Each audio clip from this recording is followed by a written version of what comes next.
또 반도체입니다. 예, 반도체 얘기를 하루라도 하지 않으면 입안에 가시가 돋는 것 같은 그런 시장이죠. 밤사이 엔비디아의 주가가 4% 넘게 올랐고 또 우리 시장에서도 반도체 관련한 종목들 특히 이제 대형주인 SK하이닉스의 주가가 5%대 현재도 올라가고 있습니다. 일단 엔비디아 얘기부터 좀 짚어보죠. 태보 교수, 네. 어제 엔비디아 주가가 4% 오를 만한 뭐 이슈가 있었습니까? 일단 첫 번째로는 뭐 이슈라고 하면은 파월 의장의 발언이 있을 수 있을 것 같습니다. 네. 파월 의장이 이제 또 상원 청문회에 나와가지고 금리 인하가 멀지 않았다라는 얘기를 했고요. 그 부분에 있어서 투자 심리가 좀 돌아왔다라는 거고, 그리고는 제가 생각했을 때 또 호재는 캐시우드였습니다. 캐시우드가 엔비디아가 걱정된다라고 했거든요. 네? 그녀의 걱정은 오히려 이게 아니 왜 걱정해요? 돈나무 누나는 반대로 가야지 꿀이잖아요. 그렇기 때문에 최근 몇 년 사이는 좀 그랬죠. 돈방꿀이 또 한번 터지지 않았나라고 보실 수 있을 것 같습니다. 돈방꿀이라고 얘기하니까 기분이 굉장히 나쁜데요. 왜 그러죠? 여돈돈 씨? 네. 다른 캐방꿀 이런 식으로 해주시면 어떨까요? 알겠습니다. 예, 그런 식이 있었고요. 네. 그러고는 지금 시장에서 기대하는 거는 우리가 이제 3월 18일, 19일 그리고는 그 주간에 있을 우리가 이제 GTC라고 부르고 있는데 네. 그 부분에 있어서 GTC까지 계속해서 뭐 좋은 분위기를 이어가는 그런 모습이 있다라고 보실 수 있을 거고, TSMC 역시도 증설을 이야기하는 만큼 지금 AI 관련돼 가지고 수요가 폭발한다라는 점이 계속해서 투심을 자극하고 있다라고 보시면 될 것 같습니다. 네, 좋은 이야기들이 반도체 쪽에서 계속해서 흘러나오고 있고 그 대장주인 엔비디아의 주가도 이렇게 강하게 계속해서 올라가고 있습니다. SK하이닉스도 그에 못지않은 강세 보이고 있는데 이제 어제 저희가 이거 17만 원 과연 언제 돌파할까 17만 닉스 얘기했을 때 기억하시죠? 저만 이번 주 내라고 했습니다. 바로 되잖아요. 예. 자, 현재 SK하이닉스 5% 넘게 오르고 있습니다. 김태성 교수님. 네. 역시나 뭐 엔비디아 하면은 SK하이닉스가 짝꿍처럼 이렇게 올라가는 거죠. 그렇죠. 예. 일단 가장 실질적으로 이제 수혜를 받을 수 있는 기업, 뭐 우리나라 반도체 HBM 관련주 굉장히 많겠습니다만 네. 실질적으로는 결국 이제 SK하이닉스 여기서 이제 영역을 조금 더 확장해서 좋은 점수를 줘본다라고 하면 한미반도체 그리고 이수페타시스까지 이제 좀 볼 수 있을 것 같은데 결국 이제 엔비디아 천하, 그러니까 엔비디아 걱정은 하는 게 아닌 것 같습니다. 당분간은. 그러다 보니까 SK하이닉스도 여전히 좋은 모습을 보이고 있고 지금 뭐 한미반도체라든지 또 이번에는 이수페타시스가 이제 뒤늦게 또 출발한 감이 없지 않아 있지만 굉장히 또 강한 모습을 보이면서 역시나 반도체 안에서는 HBM이다라고 좀 말씀드릴 수 있을 것 같고요.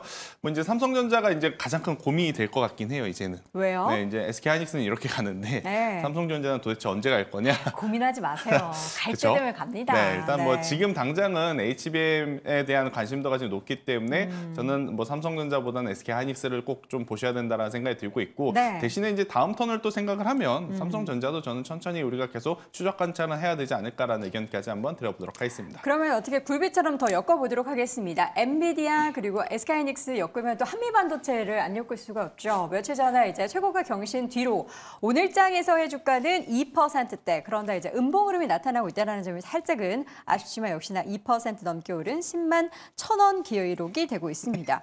뭐 한미반도체도 다른 뭐 딱히 새로운 모멘텀이 없어도 이렇게 SK하이닉스 좋고 하면은 같이 그냥 올라가는 기세인 거죠. 네, 그리고 그 한미반도체는 여러 번 말씀드렸지만 이게 이 하나 종목으로 봤을 때는 뭐 2, 3년치 당겼을 수 있죠. 네. 그런데 만약에 삼성전자나 마이크론도 동일한 어떤 로직으로 그 단을 쌓는 것 이걸 처리를 한다면은 결국은 한미반도체의 매출이 대거 올라갈 수 있는 이유잖아요. 네. 그러면 지금 당장의 오른 주가도 설명을 단숨에 할 수 있는데 그게 뭐 될지 안 될지는 아무도 알 수가 없는 거죠. 그래서 한미반도체 제가 보기 핵심 포인트는 만약에 2년치 이익을 당겨온 거라면 뭔가 조금만 흔들려도 주가 급락할 수 있지만 만약에 한미반도체 그 본딩 기술 자체가 뭐 삼성전자도 쓰고 마이크론도 쓰는 어떤 기술 표준으로 가는 모습으로 가게 되면 그땐 얘기가 달라질 수 있다는 거죠. 물론 독점 사업은 아니라고 하더라도 그 세 개 업체가 한다는 건 거의 독점에 준하는 그런 상황이 되는 거니까 그래서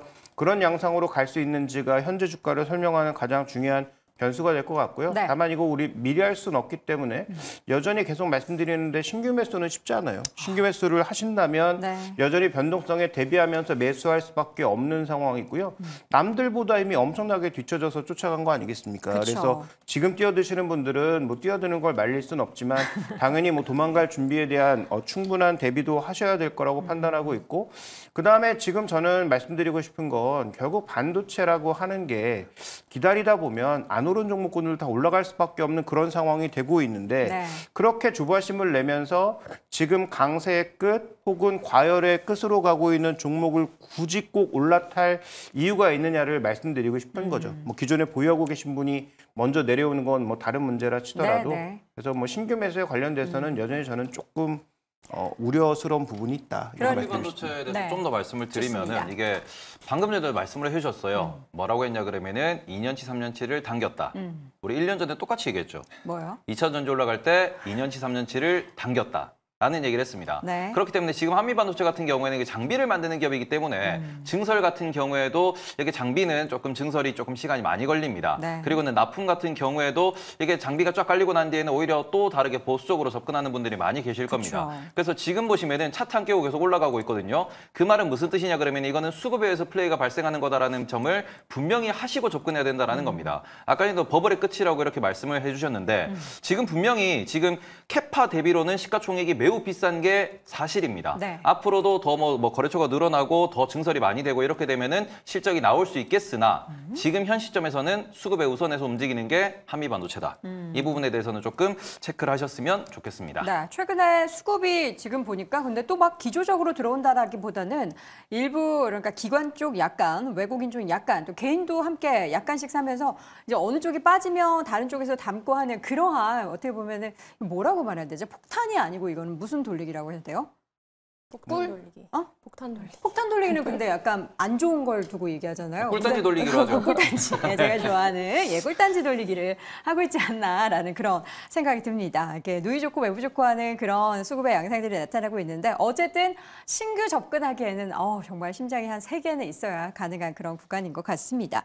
또 다른 종목을 보자면 AI 반도체 안에서 이제 또 시스템 반도체 쪽도 여러분들 많이 관심을 가지시죠. 오늘 또 최고가 경신한 종목이 에이직랜드라는 기업인데 장중에 81,500원 기록하고서 지금 현재 구간에서는 상승폭이 다소 둔화되면 2%대 오름세 보이고 있습니다. 우리 유래님 교수님께서는 어떻게 시스템 반도체 쪽 관련한 기업들 좀 관심 가지고 계십니까? 사실 지금 반도체가 이제 정말 가지 못하는 이제 뭐 옛날에 얘기했던 전공정 이런 것들을 이제 기다리기에는 너무 지치는 투자고 네. 우리 방금 꿀단지 돌리기 얘기했었던 것처럼 결국에는 뭐 HBM, 온디바이스, AI, CXL 이런 것들 위주로 이제 신고가가 나오고 뭐 계속 상승을 흐름을 하고 있지만 네. 결국 이런 종목에서 트레이딩을 해야지만이 우리가 어느 정도 수익을 얻을 수 있는 장세이기 때문에 결국엔 어쩔 수 없이 좀 폭탄 같은 꿀단지들을 네. 계속 좀 봐야 된다라고 말씀을 드리고 싶습니다. 지금 고양이님께서 의미심장한 이야기를 올려주셨네요. 요즘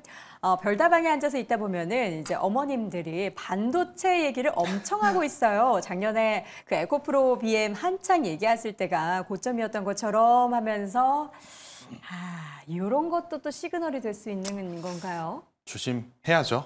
네, 일단 뭐 다른 것도 다른 거지만 네. 저는 이제 최근에 보면 약간의 아슬아슬해 보이는 기업들이 좀 다수 속출하고 있지 않나 생각이 듭니다. 네. 그러니까 이제 관련해서 실제로 이제 기술을 가지고 있거나 실적을 낼 수 있는 기업도 물론 있어요. 하지만 기대감이 너무 큰 종목군들도 지금은 많아지고 있다라는 부분이 저는 다소 이제 경계감을 갖고 우리가 종목을 좀 잘 골라봐야 할 때가 아닌가라는 생각이 들고 있고 저는 그렇다라고 하면 사실 IP 쪽도 이제 물론 좋아요. 물론 네. 좋지만 일단 저는 제조 쪽에 조금 더 특화되어 있는 기업들을 더 보시는 게 맞지 않을까라는 생각이 들어서 저는 요새 보면 그래도 후발주자로 한 번 더 움직일 수 있는 쪽은 테스트 소켓 쪽이 아닐까. 테스트 소켓. 네, 테스트 소켓 하면 뭐 리노공업이라든지 ISC, 뭐 TSE까지 이제 영역을 좀 넓릴 수 있을 것 같은데 저는 리노공업. 이쪽처럼 제품이 이제 실제로 존재하고 출하가 되고 있는 쪽을 계속 이제 추적 관찰하시는 게 조금은 안전하지 않을까라는. 그러니까 설계 관련한 기업들도 지금 많아졌지 않습니까? 네네. 근데 이제 정말로 그 설계 관련 기업들이 핵심 설계를 할 것인지 말 것인지에 대한 부분은 조금 더 우리가 지켜봐야 될 때가 아닌가라는 의견 드려보도록 하겠습니다. 작년에 이제 겨울에 작년 연말에 또 리노공업 얘기를 우리가 또 한창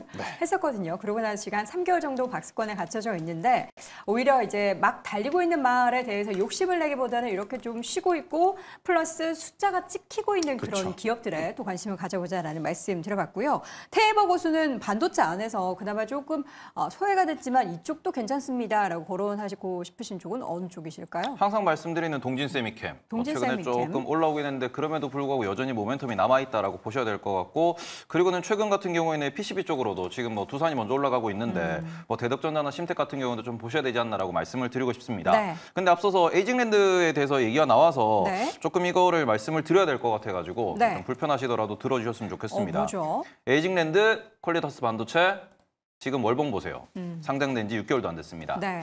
자, 이런 기업들 같은 경우에는 많이 주의가 필요하다. 아, 지금 올라가겠네요. 에이징랜드 같은 경우에는 무려 시가총액이 1조에 근접하고 있습니다. 8,200억까지 올라가 있는 상황인데 이런 상황에서 실적을 놓고 보시면 실적이 없어요. 그 부분을 조금 우리가 체크를 하셔야 되기 때문에 지금 매출이 800억 정도 나오는 기업이 PSR 10배를 지금 받고 있는데 그런 상황에서 이 부분을 우리가 좀 관심 있게 볼 수 있겠느냐. 그게 조금은 아직은 좀 실적이 좀 더 나와야 되지 않을까. 네. 그리고는 신규 상장주는 항상 특징이 있습니다. 상장되기 전에 실적이 항상 우상향을 해요. 그리고는 상장하고 난 뒤에 실적이 나오면은 박살나는 경우가 많습니다. 그래서 우리가 파도 사태도 기억을 하시겠지만 신규 상장주는 항상 주의하셔야 된다라는 점, 그 부분은 조금 다시 한번 말씀을 드리고 싶었습니다. 네, 반도체도 반도체지만 신규 상장주의 또 특징적인 모습들이 있기 때문에 그러한 부분들도 꼭 체크해 보셨으면 좋겠고요. 지금 시점에서 반도체주를 나는 굳이 좀 사고 싶다. 굳이는 아니죠. 사긴 사야 되는데 뭐라도 하나 사고 싶다 하시는 분들은 엄청나게 급등의 종목보다는 덜 올라갔고 혹은 이제 이전에 올라갔지만 지금은 약간 소외돼 있고 플러스 반드시 실적이 찍히는 기업을 사야 한다. 이거 맞나요? 네, 일단 그 관점으로 제가 이제 리노공업을 드렸던 네. 거고 일단 이제 조금 더 이제 추가 설명을 드려보면 좋습니다. 이제 반도체 소켓 안에서도 이제 약간의 차별점이 있는데 리노공업은 사실 이제 모바일 쪽에 조금 더 특화되어 있다라고 좀 보시면 될 것 같아요. 우리가 이제 온디바이스 AI까지도 이제 생각을 해보면 당연히 트리거가 될 제품이 갤럭시 S24부터였던 것 같습니다. 그러다 보니까 작년 4분기에 약간의 이제 이 매출에 대한 감소가 조금 걸리긴 하겠습니다만 여전히 높은 영업 마진율을 좀 가지고 있어요. 지금 네. 이 기업의 이제 평균 영업 마진율을 보면 약 30% 이상대를 좀 기록하는 걸 좀 볼 수가 있어서 저는 이런 기업에 낮은 가격일 때 조금 사두는 전략이 오히려 이제 고점을 향해 가는 종목군들 아슬아슬하게 트레이딩 하시는 것보다는 조금은 더 나올 수 있지 않겠는가. 왜냐하면 물릴 때 물리더라도 명분이 있어야 우리가 가져가는 거지 않습니까? 그쵸. 그래서 이제 그런 것들을 좀 고민을 해볼 시기가 되지 않았나라는 의견 조심스럽게 드려보도록 하겠습니다. 우리 김종현 교수님도 한 말씀 해주시죠. 지금 반도체주를 꼭 하나 사고 싶은데 그럴 때 뭐 어떤 포인트를 봐야 하는지 이제 눈으로 욕하시지 마시고요. 예. 저 칭찬했는데요. 아 그래요? 네. 아 그렇습니까? 네. 죄송합니다. 제가 네. 또 자격지심이 좀 있었네요. 네. 일단 저는 반도체 지금 뭐 편입하는 것에 대해서 아까도 언급드렸지만 반도체가 후공정만 좋아질 수는 없거든요. 네. 그러니까 올해 반도체 실적이 전체 좋아진다면서요. 그러면 시기의 문제이기는 한데 당장 너무 잘 올라가는 종목이 있으니까 그걸 내가 못 가지고 있는 것에 대한 아쉬움에 의해서 이게 비싸고 뭔가 과열됐음에도 불구하고 쫓아가는 것은 성공 확률이 낮아지기 때문에 어차피 투자라는 것이 확률 게임인데 네. 그러면 좀 더 기다림이 필요하더라도 뭔가 논리적으로 움직이고 있는 쪽을 봐야 되는 게 아닌가. 그래서 지금 뭐 이거 매수를 말씀드리는 거 아닙니다. 얼마 전에 나왔던 의미 있는 뉴스 중에 하나가 SNS텍이 그동안 삼성전자가 3가지 분야로 EUV용 펠리클이라고 하는 걸 개발하고 있었어요. 네. 지분을 섞으면서 SNS텍에 하나 줬고요. 그다음에 FST에 하나 줬고요. 네. 삼성전자가 자체적으로 개발하는 게 있었습니다. 수율이 거의 비슷비슷하게 올라왔다라는 뉴스가 뭐 작년부터 계속 있었는데 실제로 일본 정도의 독점 기업 수율은 아직 못 미치고 있다는 얘기가 나왔다가 불과 얼마 전에 이 종목이 갑자기 급등한 게 9월부터 상용화가 될 수 있다라는 얘기가 나오면서 주가 거의 움직임이 없다가 갑자기 올라갔던 상황이란 말이죠. 그럼 여기서 찍은 것은 SNS텍을 봐야 되는 게 아니고 네. SNS텍의 펠리클이라는 게 뭐라는 겁니까? EUV가 레이저 같은 걸 엄청나게 쏴서 일종의 그 블랭크 마스크에 포토 마스크를 만드는 과정이거든요. 네. 근데 그게 빛이 너무 세니까 그 비싼 포토 마스크가 날아갈 수 있어서 그 위에 더 씌우는 걸 우리가 펠리클이라고 하는 겁니다. DUV 과정에서는 아르곤 같은 것들을 썼는데 그게 안 되다 보니까 이제 특수 물질을 써서 그 위에다가 일종의 덧 입히는 거거든요. 네. 그러니까 그거를 개발하는 게 그동안 안 돼서 헤매고 있다가 이번에 만약에 개발에 성공했다면 그러면 삼성전자의 3나노 공장 수율이 올라갈 가능성이 높다라는 얘기가 되는 거고 네. 수율이 올라간다라는 얘기는 그러면 투자가 늘어난다는 얘기가 되겠죠. 그런 관점에서 봤을 때는 삼성전자의 신규 투자가 다시 늘면 결국 비메모리가 됐든 메모리가 됐든 이쪽에 전반적인 어떤 투자가 늘어난다는 것을 의미하는 거고 그러면 삼성전자의 반도체 인프라라든지 그다음에 반도체 전공정 장비 쪽에서 의미 있는 기업들은 한번 봐야 되는 게 아닌가? 그런 로직으로 우리가 한번 쭉 살펴볼 수 있다는 점에서 신규 종목은 그쪽에서 골라야 되지 않나. 그리고 또 한 가지 더 말씀을 드리고 싶은 거는 지금 우리나라 2월 수출입 데이터를 보시더라도 네. 뭐 메모리도 마찬가지지만 낸드 쪽, 우리 D램뿐만 아니라 낸드 쪽도 가격이 올라가고 있습니다. 그리고 지금 증산에 대한 이야기도 꾸준히 나오고 있는 중이고요. 지금 만약에 국내에서 내가 딱 한 종목만 안전한 반도체 종목을 사고 싶다? 그러면은 삼성전자죠.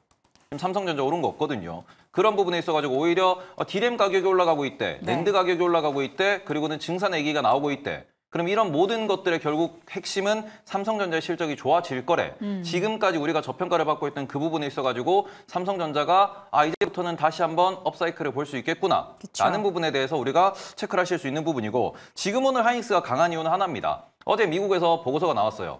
엔비디아 이제 곧 있으면 1000불인데 더 못 간다. 그러면은 뭘 사야 되냐? 거기서 세 종목 딱 찍었거든요. 그게 ASML이랑 TSMC랑 SK하이닉스였습니다. 그 부분에 있어가지고 지금 그렇죠. 삼성전자도 HBM을 못하고 있기 때문에 외국인들의 관심, 투자자의 관심이 없는 부분인데 네. 그래서 HBM이 핵심이냐 그러면은 삼성전자는 D램도 그렇고요. 낸드도 그렇고 세계에서 캐파가 1위입니다. 네. 그리고는 그 부분에 있어가지고 HBM이 추가되면 좋은 거지만 HBM이 추가가 안 된다고 하더라도 반도체 시황이 전반적으로 좋아지면은 실적이 올라가는 건 당연한 거고 아마 이번 1분기에 삼성전자가 반도체 사업부 흑자 전환할 거라는 얘기가 나오고 있는데 네. 그런 상황에서는 목표 주가가 적어도 지금보다는 위로 올라갈 것이다. 거기서 HBM이 추가가 되면은 더 올라갈 수 있다라는 거지. 네. 지금도 여전히 삼성전자는 매력적인 구간이라고 보시는 게 맞을 것 같습니다. 저도 사도 됩니까? 사 보세요. 전 국민한테 비난 한번 쫙 받으시고 그죠? 뭐 역적 한번 되는 거죠. 사세요. 지금 사세요. 네. 죄송합니다. 삼성전자는 건드리지 않도록 하겠습니다. 자, 삼성전자 어떻게 네 분 모두 지금 사도 될 만한 가격이라고 생각하시나요? 가격은 사도 될 만한 네. 가격이지만 가격은 괜찮은데 그러니까 내가 뭐 한 1년 예금을 생각하고 네. 사겠다라는 마인드면 충분히 당연히 그러니까 메리트 있는 수익률적인 가격이라고 생각을 측면에서는 합니다. 예금 금리가 최근에 한 3, 4%밖에 안 되지 않습니까? 그죠, 많이 떨어졌기 때문에 차라리 1년 예금에 이 목돈을 유치할 바에는 네. 좀 마음이 답답해도 차라리 지금 삼성전자 가격대만큼은 굉장히 매력적인 가격대이기 때문에 네, 네. 이제 이런 방식으로 접근한다면 당연히 사도 되는 가격이라고 말씀드리고 싶습니다. 알겠습니다. 그리고 21년도에 이제 급등하는 구간을 되돌아보면 네. 삼성전자가 올라갈 때 사야지라고 생각하면 쉽게 살 수 있을 것 같잖아요. 그렇죠. 근데 21년도에 급등하는 구간에 삼성전자 쉽게 살 수 있었을까? 삼성전자 9만 6천 원으로 갈 때 대부분 8만 원 이상 9만 원대에 다 따라붙었습니다. 네. 그래서 지금 현재 저는 삼성전자가 만약에 비메모리야 뭐 저번에도 여러 번 언급드린 적이 있는데 비메모리 메모리가 만약에 HBM과 같이 터지면 뭐 10만 원은 그냥 넘어간다고 생각을 하거든요. 그게 안 터지면 뭐 그 가격을 못 가겠지만 그래서 그런 같은 면에서 봤을 때 내가 삼성전자 움직일 때 사면 된다라고 많이 착각하시는데 빠질 때는 못 팔고요. 급격하게 올라갈 때 또 못 삽니다. 그쵸. 그래서 삼성전자를 정말 뭔가 긴 관점을 보고 사고 싶어 하시는 분들은 지금 계속 더 싸지고 있잖아요. 더 매력적인 가격이 되고 있는데 왜 못 사는 거죠? 그래서 내가 어떤 종목을 만약에 비중 있게 산다고 생각하면 이렇게 떨어질 때 대신 분할 매수를 하는 거죠. 그럼요. 저점이란 건 알 수가 없으니까. 그래서 저는 뭐 여도운 앵커도 지금부터 타도 된다. 저주를 풀 수 있다. 알겠습니다. 예, 여반꿀, 도만꿀이 아니라라는 점을 제가 증명하고 싶은데 여러분들이 극구 반대해서 뭐 어떻게 청와대까지 간다 그러면 저는 이제 안 사도록 하겠습니다. 사보세요. 한번 7만 원이 깨지나 안 깨지나 보게. PD가 안 된대요. 예, 알겠습니다. 다시 한번 내용 정리해 드리도록 하죠. 먼저 김정현 고수입니다. 반도체 결국은 돌고 돈다. 김태성 고수 혹시나 역시나 윤혜린 고수는 반도체 주도주 위주의 트레이딩 관점을 지속해보자. 테이버 고수는 올해는 반도체라니까요. 하고 의견을 남겼습니다. 자, 오늘 짱탑5 이어서 4위 주제 확인해 보시죠.